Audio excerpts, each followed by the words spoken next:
Police સૂત્રોના જણાવ્યા અનુસાર આરોપીઓ સામે 70 મુજબના વોરંટ જારી થયેલા હતા. 1992ની સાલમાં આરોપીઓ લૂંટ અને ધાડની ઘટનાઓને અંજામ આપીને લાંબા સમયથી ફરાર હતા. સલામતપુરા પોલીસની ટીમે તપાસ હાથ ધરીને આરોપીના છુપાવાના સ્થળો શોધી કાઢ્યા હતા. પોલીસે આ અંગે વધુ માહિતી આપતા જણાવ્યું કે ટેકનિકલ સર્વેલન્સ અને ઇન્ટેલિજન્સના આધારે કાર્યવાહી કરવામાં આવી. ફરાર આરોપીઓ અમદાવાદના ચાંદખેડા વિસ્તારમાં અલગ અલગ નામ અને ઓળખ સાથે રહેતા હોવાનું પ્રાથમિક તપાસમાં બહાર આવ્યું છે.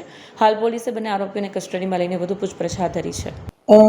સુરત પોલીસ સુરત સિટીમાં અત્યારે વોન્ટેડ આરોપીની ડ્રાઈવ ચાલી રહી છે.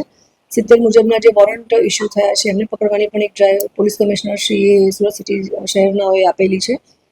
જે દરમિયાન એક્સરસાઇઝ કરતા સલાબતપુરા પોલીસ સ્ટેશનમાં જે 33 વર્ષથી 1992થી જે આરોપી ફરાર છે, જે લૂંટધાડનો આરોપી હતો, જેના વિરુદ્ધમાં 70 મુજબનું પણ વોરંટ નીકળેલું હતું. તામજી તરસનજી ઠાકોર, જેની ઉંમર 60 વર્ષ છે, જે ચાંદખેડા અમદાવાદ શહેર ખાતે રહે છે. એની ઉંમર સોર્સથી અમને ઇન્ફોર્મેશન મળતા અમે ઇમિડિયેટલી ટીમ રવાના કરી અમદાવાદ અને એને અટક કરેલ છે. નાની મોટી છૂટક મજૂરી કામ જ કરે છે.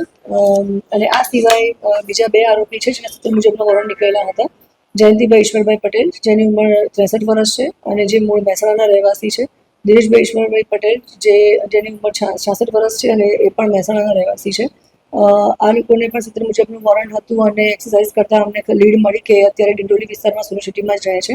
બંનેને અત્યારે અમે અટક કર્યા છે અને પોલીસ સ્ટેશનમાં સલાબતપુરા પોલીસ સ્ટેશનમાં 3 જણને અત્યારે અટક કરેલા છે. આ 3 જણા લૂંટધાડના ગુનામાં જ આટલા વખતથી વોન્ટેડ હતા.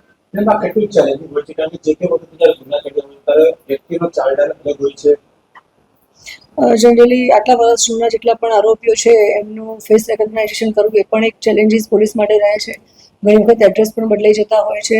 એ લોકોનું પ્રોફેશનલ પણ એ લોકો કામ ધંધો પણ બદલી નાખતા હોય છે, શહેર બદલી નાખતા હોય છે. એ લોકોના જે રિલેટિવ્સ છે, રિલેટિવ્સ પણ ઘણી વખત પોલીસ સપોર્ટ નથી કરતા, કારણ કે આટલા વર્ષોથી એ લોકો બહાર ફરતા જ હોય છે અને વોન્ટેડમાં હોય છે. તો અમારા માટે, પોલીસ માટે મોટી ચેલેન્જ છે કે આટલા વર્ષો પછી પણ અમે આરોપીને આ રીતે એક્સરસાઇઝ કરી અને મહેનત કરી અને કલાકો આપી અને એના વિશેની એક લીડ મળે છે અને પોલીસની ટીમ મોકલી અને એને અટક કરીએ છીએ. પરંતુ મહેનત કરીએ તો મહેનતમાં અમને આ ફળદાયી પરિણામ મળ્યું છે.